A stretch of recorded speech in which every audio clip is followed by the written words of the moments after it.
ನಮಸ್ಕಾರ ಎಲ್ಲ ನನ್ನ ಸ್ಪರ್ಧಾ ವಿದ್ಯಾರ್ಥಿಗಳಿಗೆ ನನ್ನ ಯೂಟ್ಯೂಬ್ ಚಾನಲ್ಗೆ ಸ್ವಾಗತ.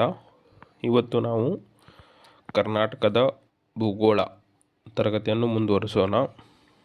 ಲಾಸ್ಟ್ ಕ್ಲಾಸಲ್ಲಿ ಕರ್ನಾಟಕದ ಪ್ರಾಕೃತಿಕ ಭೂ ವಿಭಾಗಗಳವರೆಗೆ ಕ್ಲಾಸನ್ನು ಮಾಡಿದ್ದಾಗಿದೆ. ಈಗ ಕರ್ನಾಟಕದ ಪ್ರಾಕೃತಿಕ ಭೂ ವಿಭಾಗಗಳ ಬಗ್ಗೆ ತಿಳಿದುಕೊಳ್ಳೋಣ.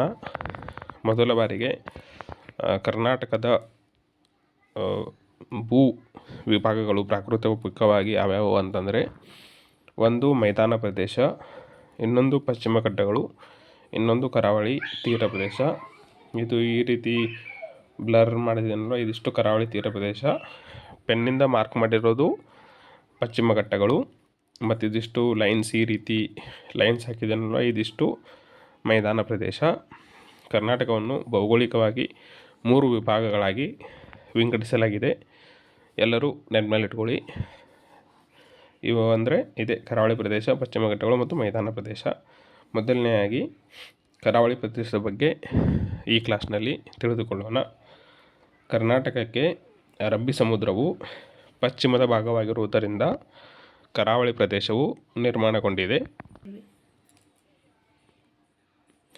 ಇದೇ ಭಾರತದ ಅರಬ್ಬಿ ಸಮುದ್ರವಿದು ಕರ್ನಾಟಕದ ಪಶ್ಚಿಮದ ಭಾಗವಾಗಿದೆ. ಈ ಭಾಗದಲ್ಲಿ ಕಂಡುಬರುವ ಮೊದಲ ಪ್ರದೇಶವೇ ಕರಾವಳಿ ಪ್ರದೇಶವಾಗಿದೆ. ಇನ್ನು ಕರ್ನಾಟಕದಲ್ಲಿ ಕರಾವಳಿಯನ್ನು ಹಂಚಿಕೊಂಡಿರುವ ಜಿಲ್ಲೆಗಳು ಎಂದು ತುಂಬ ಈಗಾಗಲೇ ಕ್ವಶನ್ಸ್ಗಳು ಫ್ರೇಮ್ ಆಗಿವೆ. ಇದು ಇಂಪಾರ್ಟೆಂಟ್ ಇದೆ. ಅವು ಕರ್ನಾಟಕದಲ್ಲಿ ಕರ್ನಾಟಕ ಕರಾವಳಿ ತೀರವನ್ನು ಹೊಂದಿರುವ ಜಿಲ್ಲೆಗಳು ಯಾವಪ್ಪ ಅಂತಂದರೆ, ಒಂದು ಉತ್ತರ ಕನ್ನಡ, ಇನ್ನೊಂದು ಉಡುಪಿ, ಇನ್ನೊಂದು ದಕ್ಷಿಣ ಕನ್ನಡ. ಈ ರೀತಿಯಾಗಿ ಮ್ಯಾಪ್ ಮುಖಾಂತರ ನೆನಪಿಟ್ಕೊಳ್ಳಿ, ಎಕ್ಸಾಮಲ್ಲಿ ಈಸಿ ಆಗುತ್ತೆ. ಕರಾವಳಿ ತೀರ ಪ್ರದೇಶ ಹಂಚಿಕೊಂಡಿರುವ ಜಿಲ್ಲೆಗಳು 3 ಇದೇ ಉತ್ತರ ಕನ್ನಡ, ಉಡುಪಿ ಮತ್ತು ದಕ್ಷಿಣ ಕನ್ನಡ. ಕರ್ನಾಟಕದ ಒಟ್ಟು ಕರಾವಳಿ ತೀರ ಪ್ರದೇಶದ ಉದ್ದ 320 ಕಿಲೋಮೀಟರ್ ಮತ್ತು ಅದರಲ್ಲಿ ಅತಿ ಹೆಚ್ಚು ಕರಾವಳಿ ತೀರ ಹಂಚಿಕೊಂಡಿರುವ ಜಿಲ್ಲೆ ಉತ್ತರ ಕನ್ನಡ.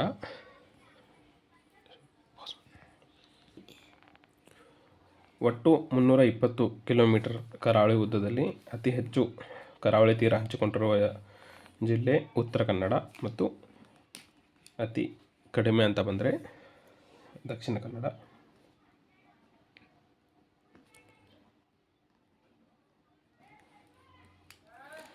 ಅತಿ ಕಡಿಮೆ ಕರಾವಳಿ ತೀರ ಹೊಂದಿರುವ ಜಿಲ್ಲೆ ದಕ್ಷಿಣ ಕನ್ನಡ, ಅತಿ ಹೆಚ್ಚು ಕರಾವಳಿ. ಇಲ್ಲೇ ನೋಡಿ, ಇದಿಷ್ಟು ಏರಿಯಾ ಅಂತಂದರೆ 160 ಕಿಲೋಮೀಟರ್ಸ್ ಏನೋ ಮೇ ಬಿ ಉತ್ತರ ಕನ್ನಡದ್ದೇ ಇದೆ. 320ರಲ್ಲಿ 160 ಕಿಲೋಮೀಟರ್ ಉತ್ತರ ಕನ್ನಡನೇ ಹಂಚಿಕೊಂಡಿದೆ. ಮತ್ತಿನ್ನು ಇವು 3ರಲ್ಲಿ ಅತಿ ಕಡಿಮೆ ಕರಾವಳಿ ತೀರ ಹೊಂದಿರುವುದು ದಕ್ಷಿಣ ಕನ್ನಡ. ಇನ್ನು ಭಾರತದಲ್ಲಿ ಅತಿ ಹೆಚ್ಚು ಕರಾವಳಿ ತೀರ ಪ್ರದೇಶವನ್ನು ಹಂಚಿಕೊಂಡಿರುವ ರಾಜ್ಯ ಅಂತಂದರೆ ಗುಜರಾತ್, ಮತ್ತು ಅತಿ ಕಡಿಮೆ ಕರಾವಳಿ ತೀರ ಪ್ರದೇಶ ಹೊಂದಿರುವ ರಾಜ್ಯ ಅಂತಂದರೆ ಗೋವಾ. ಇವು 2 ಎಕ್ಸಾಮ್ಗೆ ತುಂಬ ಇಂಪಾರ್ಟೆಂಟು. ಇನ್ನು ಕರ್ನಾಟಕದ ಕರಾವಳಿ ತೀರ ಪ್ರದೇಶ ಪ್ರಾರಂಭವಾಗುವುದು ಉತ್ತರ ಕನ್ನಡದ ಕಾರವಾರದಿಂದ, ಮತ್ತು ಕರ್ನಾಟಕದ ಕರಾವಳಿ ತೀರ ಪ್ರದೇಶ ಕೊನೆಗೊಳ್ಳುವುದು ದಕ್ಷಿಣ ಕನ್ನಡದ ಮಂಗಳೂರಿಗೆ. ಇನ್ನು ತುಂಬ ಮುಖ್ಯವಾದ ಇಂಪಾರ್ಟೆಂಟ್ ಪಾಯಿಂಟ್ ಅಂತಂದರೆ, ಉತ್ತರದ ಕರಾವಳಿ ಪ್ರದೇಶವು ಕಿರಿದಾಗಿದ್ದು ದಕ್ಷಿಣಕ್ಕೆ ಹೋದಂತೆ ಅಗಲವಾಗಿರೋದು ಕಂಡುಬರುತ್ತದೆ. ಇದೇ ಮುಂದಿನ ಕ್ಲಾಸ್ನಲ್ಲಿ ಇನ್ನೂ ವಿವರಣೆ ಹೇಳುತ್ತೇನೆ.